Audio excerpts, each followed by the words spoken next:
गरीब साध साध सब नेक हैं, आप अपनी ठोरे। जो सतलोक ले जाएंगे वो साधु कोई और।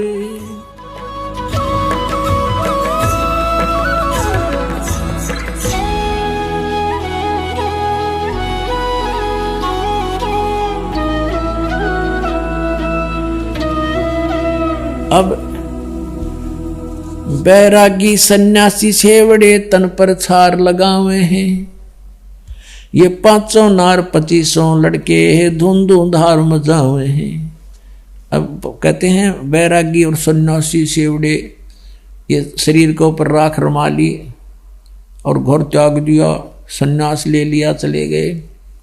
अब परमात्मा कहते हैं कि 500 नार 2500 लड़के ये धुन धुन धार मचावे हैं। एक नारी त्याग दीनी 5 नारी गैल बे, पाया ना द्वारा मुक्ति का सुखदेव करीब सैल बे। एक सुखदेव नाम के ऋषि हुए हैं, कहते हैं उनको भी सत साधना के बिना मोक्ष प्राप्ति नहीं हुई। आप तो जाते हो घर छोड़ के, अपने बच्चों को छोड़कर, स्त्री को छोड़कर के ये भक्ति में बाधा करते हैं, जंगल में चले गए, शैल वहां करी। और सुखदेव तो आसमान में जाता था, स्वर्ग में। अगर ये धक्के खाने तो भगवान मिला तो वो तुमसे ज्यादा खाता था, स्वर्ग तक पहुंच जाता था, और फिर भी ना मिला। एक नारी त्याग दीनी 5 नारी गैल वे। एक औरत को भक्ति बाधक जानकर त्याग कर तू जंगल में चला गया तो तेरे साथ 5 बाधक और हैं, काम क्रोध मोह लोभ अहंकार। इनको त्याग बेटा जब तो वैरागी होगा। एक स्त्री को त्याग देने मात्र से तेरी बाधाएं खत्म नहीं हुई। अब क्या बताते हैं, घर त्याग दिया, जंगल में जा बैठा, 1 दिन भूखा रह सके है, 2 दिन मुश्किल से निकाल लेगा, तीसरे दिन फिर कटोरा लेकर गृहस्थी के द्वार पाना पड़ेगा, दिए माई धक्के खा। अब परमात्मा कहते हैं जंगल में रहेगा तो ओले भी पड़ेंगे, ठंड भी पड़ेगी, गर्मी भी लगेगी, तो उसके लिए झोपड़ी भी डाल ली। इन ऋषियों ने घर छोड़ के गए, ये सारी व्यवस्था करनी पड़ी। सर्दी गर्मी से बचने के लिए भी जुगाड़ जोड़ा कि मैं कोई गुफा बनाई है कि तौर फंड करे। अरे जब सारा कुछ बना घर में है, अपनी भक्ति भी कर, बच्चों से भी करवा, मार्ग पर लगा। सिर्फ मूल उद्देश्य यही जानो, 2 रोटी भगवान ने दे दी है, आप व्यवस्था करेगा तुम्हारी। हम भूल गए माँ के पेट में भी भगवान ने हमें दिया, अब बाहर भी वही देगा। एक समय एक माई के बच्चे ना हो थे, एक साधु संत वहीं रहा करता था डेरे में। डेरा था पहले, दूर हुआ करता गांव से। तो उसने कहा माई तुझे संतान हो जाएगी, प्रथम पुत्र जो तुझे हो वो मुझे दे देना। अच्छा महाराज कि पक्का वायदा करना कि जी पक्का करूंगी। उसको जब देना जब वो थोड़ा नासमझ सा रहे, समझ से पहले मुझे दे देना, पाल पोस देना, 1-2 साल तक, बस ज्यादा नहीं। और तब तक तुझे और संतान हो जाएगी, दूसरा पुत्र, तब मुझे दे देना। ऐसा ही हो गया, वो प्रथम पुत्र उसको दे दिया, साधु को दे दिया, दूसरा पुत्र हो गया, 2 कन्याएं होगी बाद में। अब उस साधु ने किस लिए ये डिमांड करी थी, एक प्रथम पुत्र मुझे दे देना कि बुढ़ापे में यो मेरी सेवा कर देगा, मैं बूढ़ा होऊंगा जब यो बच्चा, और बचपन से इसको ले लूंगा तो घर वाले में मोह बने नहीं, इसने पता नहीं लगे कौन माता पिता दे रहे। तो ऐसी दृष्टिकोण से उसने उस बालक को 14-15 वर्ष तक डेरे से बाहर नहीं आने दिया। और डेरे में जो औरतें जाती थी, पहले एक रिवाज थी कि बूढ़ी ठहरी जाती थी, लड़की को नहीं जाने देते थे ऐसे। और वो खुद गुरुजी जो थे गांव से भिक्षा मांग कर लाते थे, उस चेले को वहीं अलग ही रखते थे कि इसको कोई संसार की भावनाओं से ना बह जावे, इसमें कोई दोष ना आ जावे, इस दृष्टिकोण से। एक दिन वो बूढ़ा बीमार हो गया, महात्मा जी चालन जोगा रहा को नहीं, तो उसने कहा बेटा जा भिक्षा मांग ला, तेने भूख लाग रही होगी, मुझे तो इतनी भूख है नहीं, तुझे जरूर लग आई होगी। ऐसे करना, इस गली में जाना सामने, और सामने वाली गली में 2 घर छोड़कर तीसरा जो घर है उससे भिक्षा लाना, और की ओर नहीं जाना कहीं पर भी। और वो वही घर था उसी के अपनी माता और पिता वाला, इसलिए उसने कहा वहां से जाना, कहीं और इसके मन में दोष ना आ जाए। वो गुरु की आज्ञा अनुसार सीधा वहीं पहुंच गया। अब उसने भगवा बाणा बना रखा, आटा मांगने के बाद डोली साथ में ले रखी, डंडा लठ ले रखा जैसे, और जाके कहा माई भिक्षा देना। अब उस माता माई ने कहा अपनी बेटी, युवा हो रही थी वह लड़की, 13-14 वर्ष की थी, कि जा बेटी बाबा जी का भोजन गाला। उसने देखा कोई ना कौन है, वो आटा लेकर आई और उस झोली में डालना चाहा। वह छोटी लड़की थी युवा, उसकी सतन जो है दूधी छोटी छोटी थी, कपड़े से बाहर पोक्सी हुई नजर आती थी। अब उस संत ने कहा, उस भगत ने कहा, उस गुरु के चेले ने, उसको क्या था कि उनके गुरु जी के एक बार फोड़ा हो गया था छाती पे, इसी स्थान पे, और अच्छा बढ़ गया, बाल तोड़ से इतना लंबा, और बहुत पीड़ा हो रही थी। गुरु जी रोया करते थे बैठकर काफी देर तक। दवाई जड़ी बूटी पहले ऐसी थी, वो दवाई भी इसी हुआ करती, दूना दर्द कराया करती, फिर असर कराया करती। तो वो दृश्य उसके सामने घूम गया बालक का, कि गुरु जी बहुत दुखी हुए थे एक छोटे से फोड़े पे। इस बहन को तो 2 हैं और भी ज्यादा बड़े हो रहे हैं।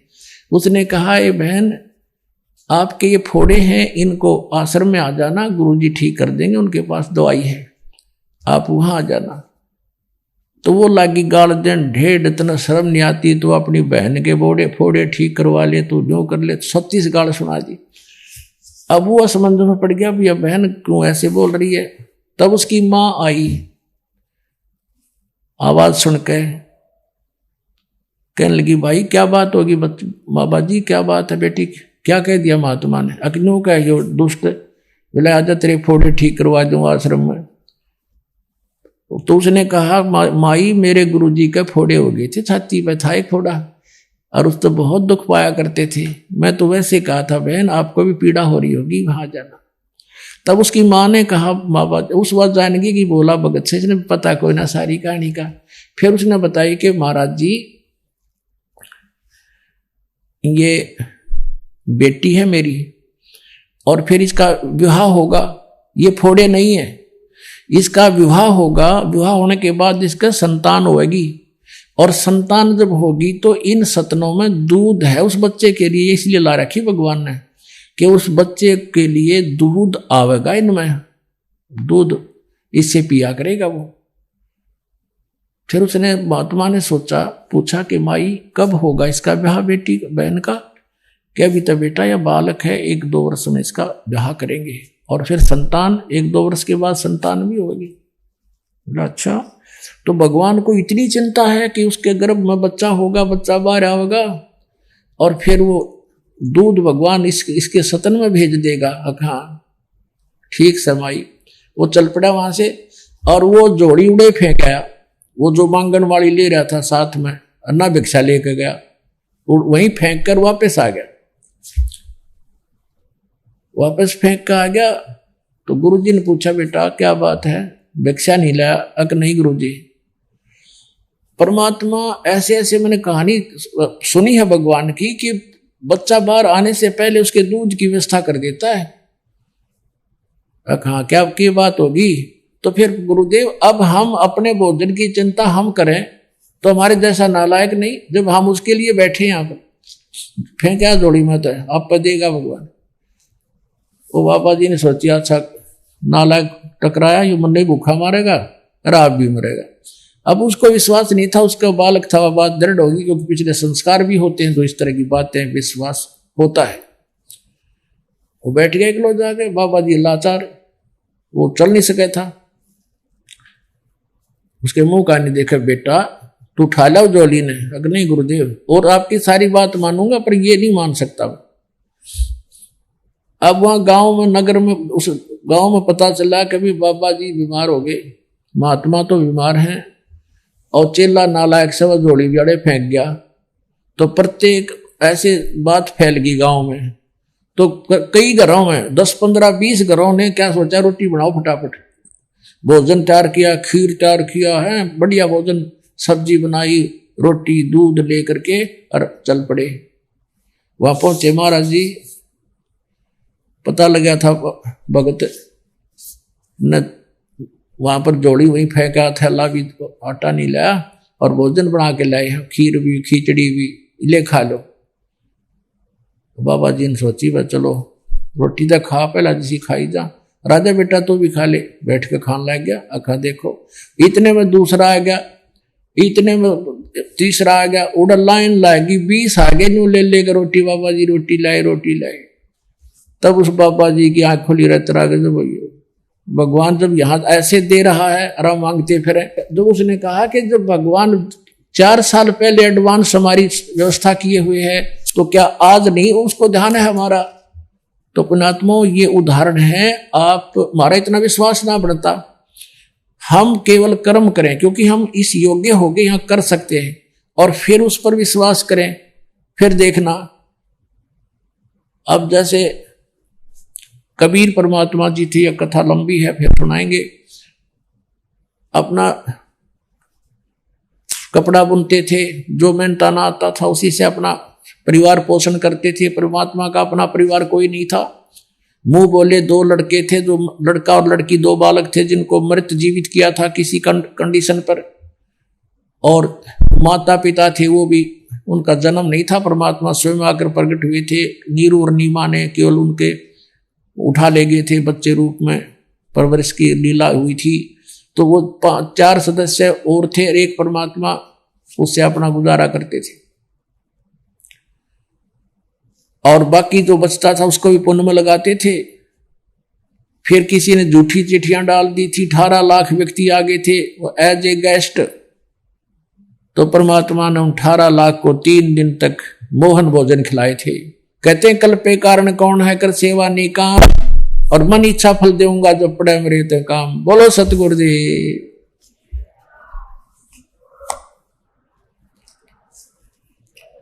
सत साहिब।